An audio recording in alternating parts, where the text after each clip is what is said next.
दोस्तों, आरबीआई के नए गवर्नर संजय मल्होत्रा के यहाँ पर आने के साथ ही जो पहली एमपीसी की मीटिंग है, इसमें एक बड़ा डिसीजन लिया गया है और ये बड़ा डिसीजन है रेपो रेट में चेंज। जी हाँ, रेपो रेट में यहाँ पर 0.25 बेसिस पॉइंट की कमी की गई है।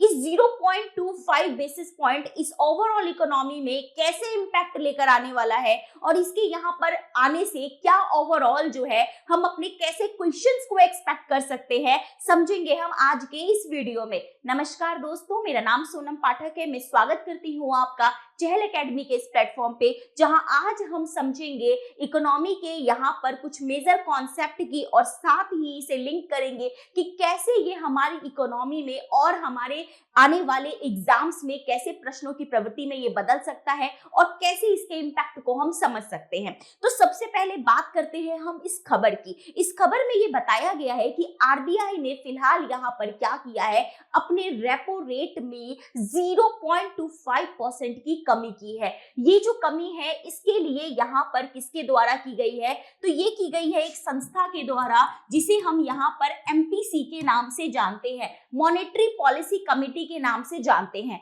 इस इंस्टीट्यूशन के बारे में दोस्तों हम बात करें तो ये इंस्टीट्यूशन जो है वो यहाँ पर 2016 में जो है 2016 में बनकर आता है। इसमें बेसिकली कैसा ये इंस्टीट्यूशन है, तो याद रखिएगा आरबीआई की एक्ट में, आरबीआई का जो एक्ट है 1934 यहाँ पर 4 का, इसमें अमेंड करके ये इंस्टीट्यूशन जो है वो बनाया जाता है। इस इंस्टीट्यूशन में, इस संस्था में टोटल 6 मेंबर होते हैं। कितने मेंबर होते हैं? 6 मेंबर होते हैं, जिनके ऊपर ये रिस्पॉन्सिबिलिटी होती है कि वो यहाँ पर क्या करें, इस पूरी इकोनॉमी में इन्फ्लेशन को टारगेट रखने के लिए मॉनेटरी जो हमारा यहाँ पे जो मॉनेटरी पॉलिसी जो फ्रेमवर्क है उसको सही तरीके से इंप्लीमेंट कर सके, यहाँ पर हमारा जो है मौद्रिक नीति संचलन जो है वो बनाए रख सके। इन्फ्लेशन को टारगेट रखने के लिए ये यहाँ पर जो है वो क्या करते हैं, बेसिकली डिसीजंस लेते हैं। यहाँ पर 6 मेंबर होते हैं। उन 6 मेंबर्स में से हमें ये ध्यान रखना है कि जो 3 मेंबर होते हैं वो यहाँ पर आरबीआई की तरफ से होते हैं, जिसमें आरबीआई के गवर्नर जो हैं ऑलरेडी शामिल होते हैं, और जो 3 मेंबर अलग से हैं वो यहाँ पर सेंट्रल गवर्नमेंट की तरफ से होते हैं। यहाँ पर सेंट्रल गवर्नमेंट की तरफ से 3 मेंबर होते हैं। इन 3 में अगर किसी डिसीजन में यहाँ पर कभी भी इनकी मीटिंग जो है, इनकी जो मीटिंग होती है वो यहाँ पर हर 2 मंथ्स में होती है। जनरली इनके लिए कहा गया है कि साल में मिनिमम जो है वो 4 मीटिंग्स जो है वो यहाँ पर एक तरीके से कंपलसरी है, और यहाँ पर कोई भी जो डिसीजन है वो यहाँ पर मेजॉरिटी से लिया जाता है।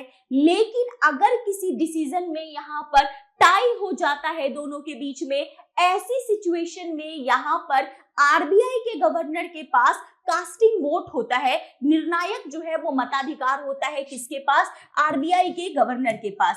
ऐसे में ये जो कमेटी है जब ये डिसीजन लेती है, इस बार ये क्यों इंपॉर्टेंट है? इसलिए इंपॉर्टेंट है क्योंकि ये जो 0.25 बेसिस पॉइंट कम करने का जो डिसीजन लिया गया है वो यहाँ पर एकमत होके लिया गया है। ऐसा नहीं है कि दोनों के विचारों में हमें कोई कंफ्लिक्ट मिला, नहीं, दोनों ने यहाँ पर एक साथ जो है डिसीजन लिया है, जो कि अपने आप में काफी रेयर जो है ये चीज हमें देखने को मिलती है। यहाँ पर इसके बारे में अगर हम और कुछ बात करें तो एक चीज आप समझ लीजिए कि यहाँ पर हमारा इन्फ्लेशन का टारगेट कितना है।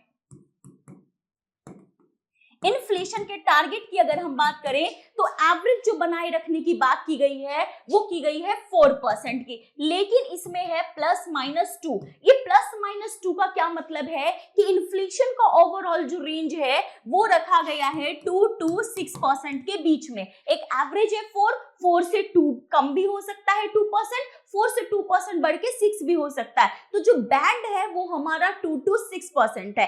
अब बात करते हैं रेपो रेट की कि अगर यहाँ पर रेपो रेट में हम 0.25% कमी लेकर आ रहे हैं तो इसका क्या इम्पैक्ट पड़ेगा, हम इसके इम्पैक्ट के बारे में जानेंगे। तो इससे पहले हमें ये तो समझना होगा ना कि भाई रेपो रेट होता क्या है। देखो, रेपो रेट एक ऐसा रेट है जिसपे क्या होता है, आरबीआई जो है वो यहाँ पर कमर्शियल बैंक को पैसा उधार देता है, ठीक है। कमर्शियल बैंक को पैसा चाहिए, वो क्या करेंगे, आरबीआई से पैसा लेंगे। जिस रेट पे लेंगे ना, वो रेट हमारा रेपो रेट के नाम से जाना जाता है। तो रेपो रेट को हमने यहाँ पर समझा कि क्या है repo rate. It is the interest rate at which RBI lends money to commercial bank against the government securities. Commercial bank के पास बहुत सारे गवर्नमेंट जो सिक्योरिटीज होती है वो उनको एज अ कोलेटरल रखता है और क्या करता है, पैसा आरबीआई से ले लेता है। जिस रेट पे लेता है वो रेट हमारा कहलाता है रेपो रेट। इसी के से मिलता जुलता एक और टर्म है हमारा reverse repo rate. Reverse repo rate में क्या होता है कि अब देखिए, आरबीआई के पास कमर्शियल बैंक अपना सिक्योरिटीज जो है वो रख रहे हैं। अब आरबीआई को भी क्या चाहिए, पैसा चाहिए। ठीक है, जनरली आरबीआई को पैसा चाहिए नहीं, लेकिन फिर भी एक इकोनॉमी में अगर बहुत ज्यादा पैसा आ जाएगा तो वो उसको ऑब्जर्व करने के लिए क्या कर लेता है, कमर्शियल जो बैंक है उनसे पैसा ले लेता है। कमर्शियल बैंक से अब ऑब्वियसली वो पैसा लेगा तो कुछ इंटरेस्ट रेट पे लेगा। तो आरबीआई जिस रेट पर कमर्शियल बैंक से पैसा लेता है वो रेट हमारा कहलाता है रिवर्स रेपो रेट। कौन सा, रिवर्स रेपो रेट।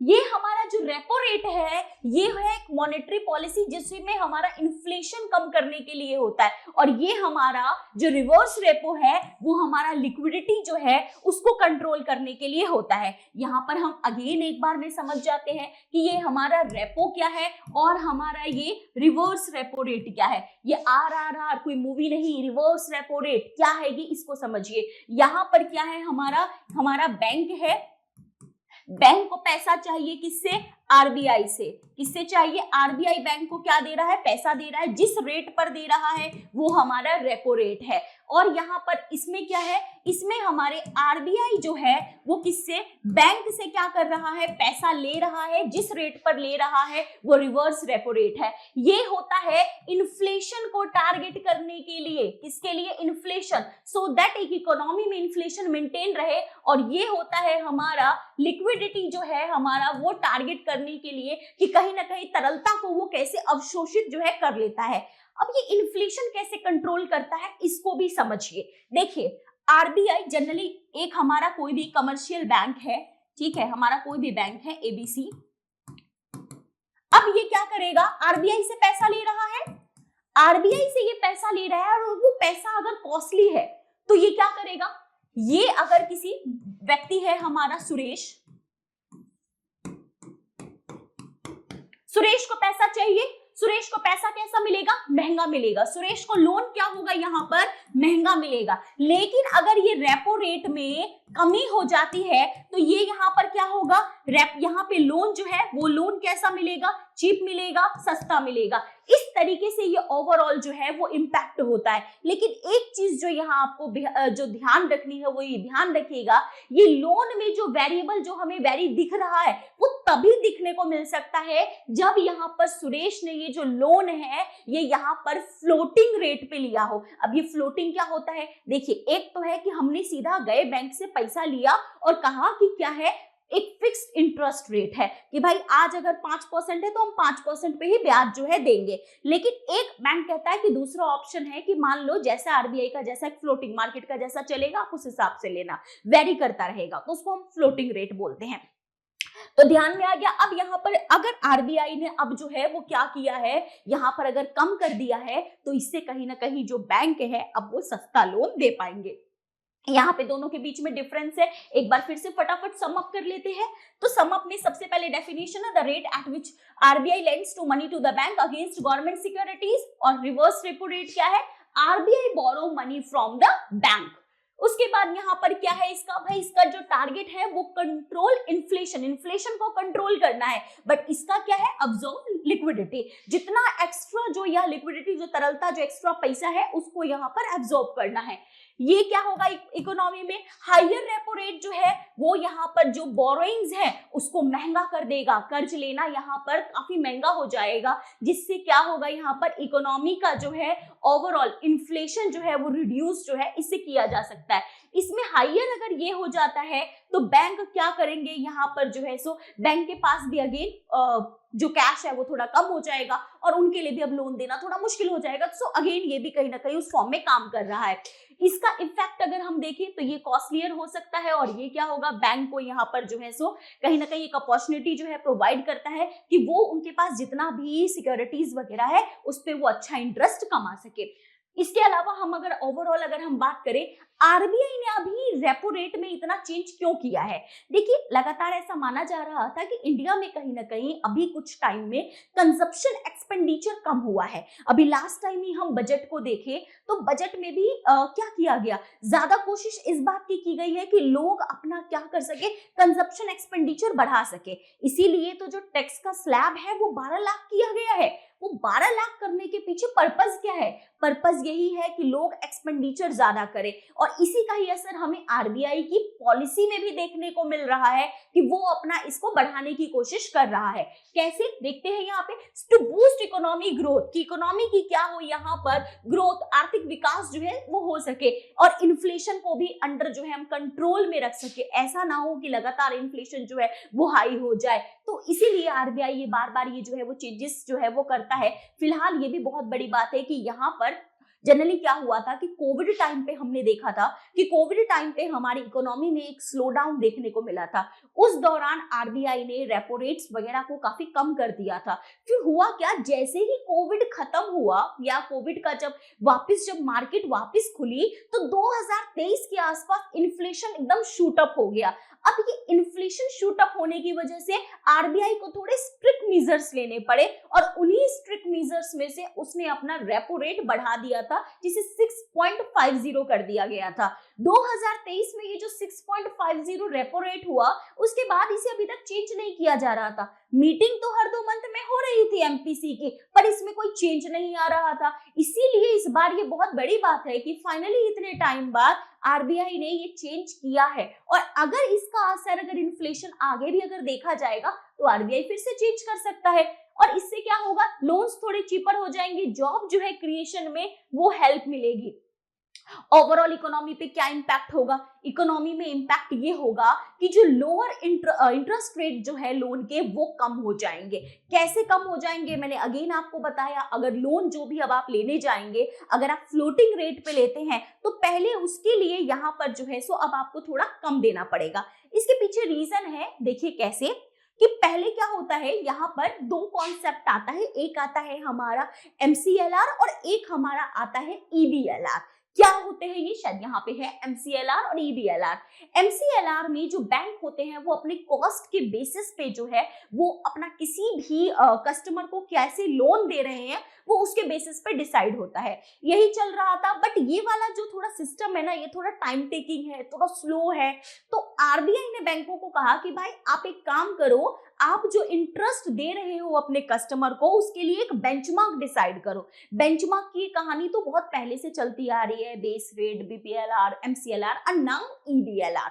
तो इसमें क्या होता है कि आरबीआई ने कहा हम 4 जो है आपको ऑप्शंस दे रहे हैं और उन ऑप्शंस में से आप एक चूज कर लो और उसी के बेसिस पर आप जो है अपना जो है ये इंटरेस्ट जो देने का सिस्टम है आप उसके अकॉर्डिंग जो है आप मैनेज करो। तो उसी में क्या है कि जो अगर आरबीआई रेपो रेट अगर कम करता है तो ईबीएलआर जो है वो रेपो रेट से रिलेटेड है, बैंकों को भी अपना रेट कम करना पड़ेगा और इस वजह से जो लोन है वो काफी कम रेट के हो जाएंगे। क्लियर हुआ आप लोगों को? सो अब यहाँ पर क्या है, इंक्रीज बोरोइंग इन्वेस्टमेंट। अब यहाँ पे लोन सस्ता होगा तो अगेन लोग इन्वेस्टमेंट के लिए ज्यादा बोरो करेंगे और अगर ज्यादा बोरो करेंगे इकोनॉमी में ज्यादा खर्चा होगा, इकोनॉमी हमारी थोड़ी शूट अप होगी। इसके अलावा लेकिन इसका ये भी टेंशन है कि इन्फ्लेशन हमारा जो है अगेन हाई हो सकता है। अभी ऐसा माना जा रहा है कि थोड़ा सा इन्फ्लेशन हमारा डाउन हुआ है, कंट्रोल में है, इतना भी नहीं कि बिल्कुल डाउन, लेकिन हाँ हमारे कंट्रोल में है। 2 से 6% की सीमा है ना हमारी, उस सीमा के कहीं ना कहीं थोड़ा अंदर है, तो यही है। इसके अलावा क्या है, रिड्यूस सेविंग्स जो है, रिटर्न्स। तो अब लोअर इंटरेस्ट रिटर्न अगर यहाँ पर हो जाएगा तो ये क्या हो जाएगा, that may make saving less attractive. कि अब अगर कोई पैसा अगर बैंकों में यहाँ पर पैसा डिपॉजिट करने जा रहा है क्यों डिपॉजिट करेंगे, पता है सेविंग रेट अगर अच्छा नहीं मिलेगा। तो ये इसका एक चैलेंज हमें देखने को मिल सकता है। But better credit flow, bank में लैंड मोर, इंप्रूविंग क्रेडिट एक्सेसिबिलिटी, लोगों के पास यहाँ पर ज्यादा क्रेडिट जो है मिल पाएगा। What happened if RBI raise the repo rate? अगर रेपो रेट बढ़ाया जाता है तो क्या होगा? देखिए यहाँ पर रेपो रेट जो है वो जनरली हमारा यहाँ पर जो है सो RRR से ज्यादा होता है, ठीक है। अगर रेपो रेट यहाँ पर बढ़ाया जाएगा तो फिर क्या होगा? सिंपल सी बात है, अगर RBI ही महंगा पैसा देगा तो कमर्शियल बैंक तो और महंगा लोन देंगे ना। तो यहाँ पर higher loan interest rate, bank increase lending rate making home, auto and personal loan costlier, ये यहाँ पर ज्यादा कॉस्टली जो है वो हो जाएगा। यहाँ पर reduce boring and investment, again उल्टा वाला हो जाएंगे सारे पॉइंट्स।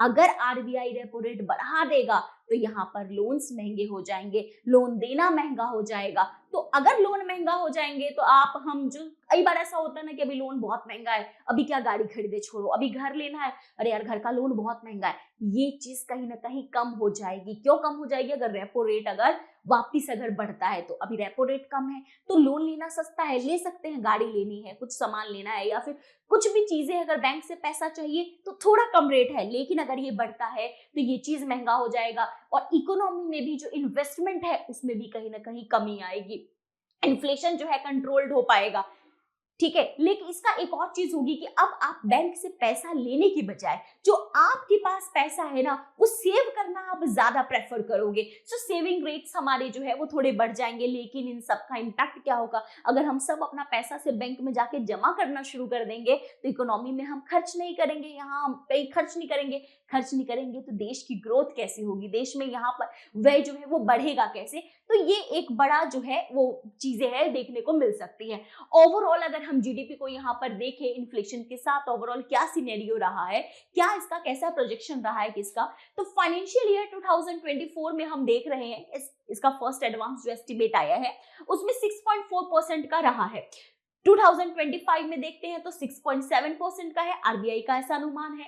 और ग्रोथ स्लो डाउन देख रहे हैं हम कि 2024 में जो फाइनेंशियल ईयर रहा है उसमें इकोनॉमिक जो है यहाँ पर हमारा हेडविंड्स की वजह से 8.2% का जो है हमें यहाँ पर जो है क्या है ग्रोथ स्लो डाउन हमें देखने को मिल रही है। वैसे भी इस पूरी अभी जो है ना अगर हम देखें वर्ल्ड में तो बहुत उथल पुथल का दौर चल रहा है, खासकर अमेरिका में जैसे ही यहाँ पर न्यू प्रेसिडेंट आए हैं उनकी न्यू इकोनॉमिक्स जो पॉलिसीज हैं, खासकर टैरिफ पॉलिसी, फिर इसके अलावा मिडल ईस्ट देखे वहां के क्राइसिस, यहाँ पे अभी लास्ट ईयर जो है चीजें बिल्कुल चेंज में, इन सारी चीजों में हमें एक बहुत अनसर्टेनिटी दिख रही है। उसके बावजूद भी यहाँ पर इस तरीके का जो स्टेप है वो यहाँ पर किस तरीके से है वो इसी वजह से है सो दैट हम इंडिया की इकोनॉमी को इन सारी चीजों का जो एक डिस्ट्रप्ट जो चीजें कर रही थी उससे हम कहीं ना कहीं बचा सके। तो इसी में इन्फ्लेशन को प्रोजेक्ट किया गया है कि रिटेल इन्फ्लेशन 4.2% है और शॉर्ट टर्म में हम यहाँ पर देखें जैन 2025 में एक्सपेक्टेड है